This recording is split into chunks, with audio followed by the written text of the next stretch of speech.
हर किसी की जेई की जर्नी अलग होती है, राइट। किसी को आईआईटी मिलता है, किसी को एनआईटी मिलता है, या किसी को कुछ नहीं मिलता, या फिर कोई न्यू एज कॉलेज ज्वाइन कर लेता है। बट मेरी थोड़ी अलग है। क्या अलग है, क्या सीखा आपने जेई की जर्नी में? आज मैं इस वीडियो के माध्यम से मेरी जेई की जर्नी बताऊंगा एंड वो चीज़ें बताऊंगा जो मुझे बाद में रियलाइज़ हुई, जो मुझे पहले नहीं पता थी। शायद अगर वो मुझे जेई की जर्नी के वक्त पता चलती तो शायद मैं आईआईटी में बैठा होता या फिर कभी आईआईटी का पेपर देता ही।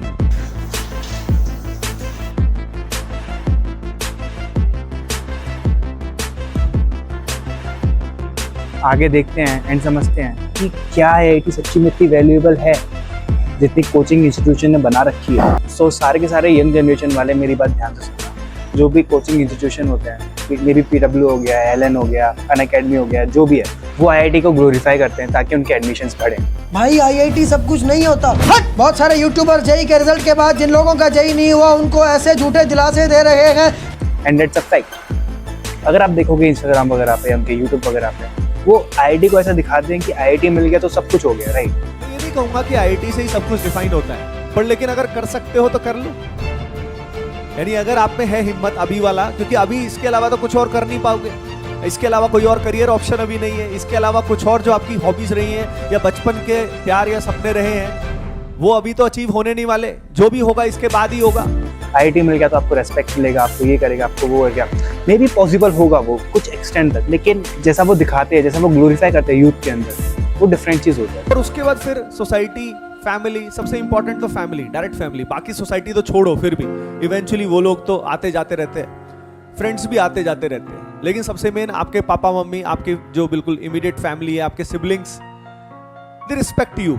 आपके अगर कोई छोटे भाई बहन है या बड़े भाई बहन है तो they respect you a lot, क्योंकि they respect you for your efforts, for your consistency, कि हाँ यार इसने जो सोचा था वो करके दिखाया। जैसा वो दिखाते हैं, जैसा वो ग्लोरीफाई करते हैं यूथ के अंदर कि IIT IIT IIT IIT, may be थोड़ा सा होगा वो सोसाइटी के अंदर कि मेरा बेटा आईआईटी के अंदर पढ़ रहा है, but not the way that coaching industry show on social media, right. अगर आप उन कोचिंग पेजेस पे जाके उनके इंस्टाग्राम या यूट्यूब वगैरह के अंदर रील देखोगे, वहाँ पे उन्होंने दिखा रखा है अगर आपको आईआईटी मिल गया, यू आर द किंग। एक बार आईआईटीएन बन गए तो फिर किसी भी फील्ड में जाओगे, सफलता आपके कदम चूमेगी।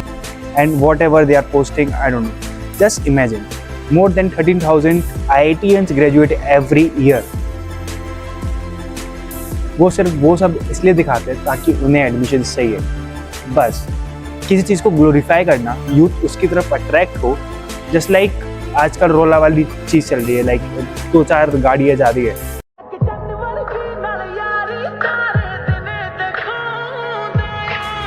एंड यू आर लाइक हमें भी ऐसा करना है। जस्ट फॉलो कि अगर आईआईटी मिल गया, ओ माय गॉड रोला ही रोला होगा। Things not work like that. उस वजह से लोगों का जिंदगी या लोगों का साल जिसमें वो बहुत अच्छा कर सकते थे वो बर्बाद हो जाता है। कोई नहीं देख रहा वो चीज़, हर चीज़ को ग्लोरीफाई करा जा रहा है फालतू में, क्योंकि वो इतनी वैल्यूएबल है भी नहीं। आई am not a proper IITian but still I am doing good in life. It doesn't mean that IIT नहीं मिला तो कुछ नहीं होगा। आईआईटी मिला तो कुछ एज मिल जाएगा, but not the way that institution show. पर्दा हटाओ अपनी आंखों से। सो मैं उसी यूथ से था जो उनकी बातों से इन्फ्लुएंस हो गया था। बेसिकली मैंने कोटा फैक्ट्री देखी थी मेरी 11th के हाफ ईयरली में, एंड आई वाज लाइक मुझे आईआईटी करना है। मुझे नहीं पता था आईआईटी क्या होता है उससे पहले, मुझे नहीं पता था एग्जाम क्या होता है आगे जाके, मुझे कुछ नहीं पता था। Just I watch that movie and I was like कि वो 11th क्लास में एंड वो बाहर रह के किसी एग्जाम की तैयारी कर रहा है। I am also in 11th, why I am not doing that. And तब मैंने रिसर्च करा कि आईआईटी क्या होता है, कैसा एग्जाम होता है, क्या चीज़ें होती है। देन आई डिसाइडेड कि करना चाहिए, एंड वहाँ से इन्फ्लुएंस होके मैं आईआईटी के अंदर आया, आईआईटी की पढ़ाई करी। मैं जब गया था तो पहले से ही आधा साल लेट था। मैं पीडब्ल्यू आगरा पाठशाला के अंदर एनरोल हुआ, वहाँ पे गया। बेसिकली वहाँ के टीचर्स अच्छे थे जब मैं गया था, जस्ट बिकॉज मैंने लेट ज्वाइन किया था। वो मेरे को समझाते थे, सारी चीज़ें मेरे को एक एक करके बताते थे, रात तक पढ़ाते थे, सुबह उठ के मेरे को पढ़ाते थे, एंड जिसकी वजह से मैं सेम पेस कर पाया था। शुरू में सब अच्छा चल रहा था, शुरू में मार्क्स आ रहे थे, शुरू में सब अच्छा था 11th के अंदर। जब मैं 12th के अंदर गया, मार्क्स धीरे धीरे डिक्रीज होने लग गए, सिलेबस बढ़ गया, प्रेशर बढ़ गया, एंड मुझे कुछ समझ में नहीं आ रहा था कि चल क्या रहा है। मैं कर रहा हूँ मेहनत, मैं सुबह शाम सेम रूटीन है मेरा, सेम पढ़ाई पढ़ाई पढ़ाई पढ़ाई, बट स्टिल मुझे रिजल्ट्स नहीं दिख रहे थे। बट वही है ना, टीचर जो बोलता है करते रहो, वो मैं कर रहा था। मैं जितनी मेहनत हो सकती थी मैंने करी थी उसके लिए, because I was like IIT में ही जाना है आपको। तब लगता था कि IIT है तो सब कुछ है, IIT 1.5 साल मैंने IIT करा है। वहाँ पे मेरे दोस्त बने थे, सबका एक ही एम था, IIT के अंदर जाना है, IIT के अंदर जाना है। मेरी IIT की जर्नी सेम ही थी जैसे एक नॉर्मल जेई एस्पिरेंट की जर्नी होती है। रूम के अंदर IIT दिल्ली की फ़ोटो, टॉपर्स की इमेजेस देख के सोचना कि एक दिन मैं वहाँ पे होऊंगा, रोजीना पढ़ना, गेट के पीछे पीरियोडिक टेबल चिपका के रोजीना रिवाइज करना, नोट्स को बार बार देखना, नोट्स को लिखना, लेक्चर्स देखना एंड पूरा जेई के अंदर डूबे रहना। सोशल मीडिया बंद कर दो, आइसोलेट कर लो खुद को एंड जस्ट पढ़ाई 1.5 साल। वेल उसके बाद रिजल्ट क्या होगा किसी को नहीं पता, मे बी पास होंगे, मे बी फेल। जो फेल होंगे वो दोबारा अपना 1 साल बर्बाद करेंगे इसी एग्ज़ाम को दोबारा देने के लिए, एंड क्या पता वो दोबारा कर भी पाएंगे या नहीं। वेल रिजल्ट आया मेरा, रिजल्ट में मेरे को लगा था कि मैं एडवांस के लिए क्वालिफाई तो कर ही जाऊँगा, बट मुझे नहीं पता था कि मैं जनरल से हूँ एंड ऊपर से लड़का, तो इसमें नो चांस। सो मेरे 91 समथिंग आए थे परसेंटाइल, एंड उस साल की परसेंटाइल कट ऑफ 93 थी।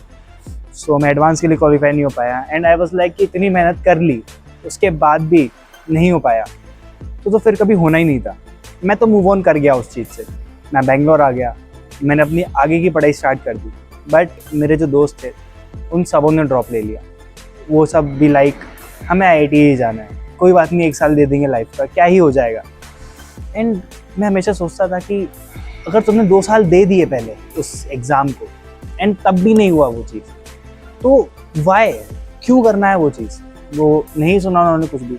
एंड यहाँ पे जब मैं नई स्किल्स गेन कर रहा था, मैं वीडियोस बना रहा था, मैं अपने आप को और इम्प्रूव कर रहा था, वो सेम प्रोटीन सेम चीज़ें कर रहे थे। वो मेरे को देख के कभी कभार बातें होती थी हमारी, तो वही सेम चीज़ चलती थी कि भाई तू अच्छा कर रहा है बट कोई बात नहीं, हमारा भी IIT के अंदर हो जाएगा तो हम तेरे को दिखाएंगे। यहाँ पे मैं कोडिंग सीख रहा था, वो लोग फिजिक्स के एग्जाम्पल सॉल्व कर रहे थे। यहाँ पे मैं कनेक्शन बना रहा था, वो लोग मैथ में प्रॉब्लम में फंसे हुए थे। एंड मुझे पर्सनली कुछ लोगों से उम्मीदें थी कि वो कर लेंगे, कि आई नो कि अच्छे हैं वो पढ़ाई के अंदर एंड वो they will do it, they will crack IIT। And result आया एंड मैं एक ऐसा पर्सन नहीं हूँ जो कॉल करके पूछे कि भाई तेरा रिजल्ट कैसा रहा, क्या हुआ। मुझे पता है कि अगर रिजल्ट अच्छा होगा तो उसके स्टेटस पर दिख जाएगा, अगर बुरा होगा तो मुझे कॉल करके पूछ लेगा कि भाई लवली यूनिवर्सिटी जाना है या पारुल यूनिवर्सिटी। वेल किसी का कुछ नहीं हुआ, किसी का नहीं हुआ, जिनसे एक्सपेक्टेशन थी उनका भी नहीं हुआ।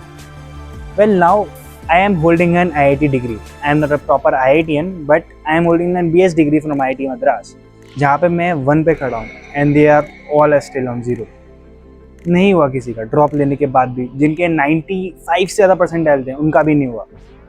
देन मेरे को रियलाइज़ हुआ कि जहाँ पे वो बंदे इतना अच्छा पोटेंशियल था उनका, वो पता नहीं लाइफ में क्या क्या कर सकते थे, एंड उन्होंने अपनी लाइफ के साल बर्बाद कर दिए एग्ज़ाम के लिए। एंड वहीं पे एक और बंदे को मैं देखता हूँ जो 15 साल से स्टार्टअप कर रहा है एंड वो यहाँ पे कंपनी बना के बैठा है। मैं सच झूठ नहीं बोल रहा, मैं उससे मिला हूँ, मैं उससे बात कर रहा हूँ एंड परफेक्टली डिफरेंट थॉट्स वो किसी के सामने पिच कर सकता है, किसी के सामने बात कर सकता है, उसको उनसे ज़्यादा नॉलेज है। वो 15 साल का है एंड ये 20-20 साल के हो गए, तब भी इन्हें कोई एग्ज़ाम के अलावा कोई नॉलेज नहीं है। And now they are asking for which university should I go after spending lakhs of money, after spending years of their life.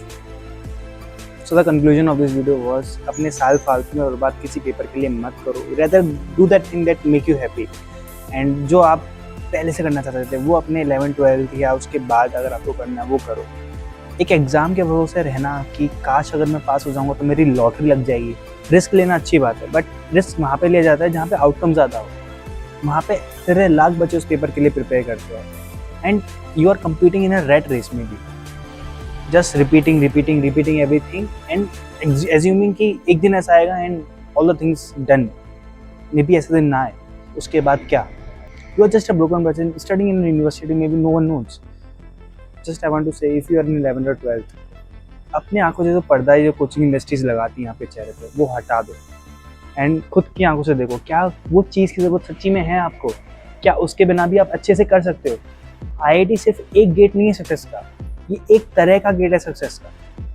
In the end of this video एक सच बताऊँ, IIT सिर्फ एक रेट रेस है जो कि coaching industry ने बनाई है प्रॉफिट्स के लिए। जिस दिन तुम ये समझ गए उस दिन तुम एक रेट रेस से बाहर आ जाओगे and may be you will live a happy life. Think about it.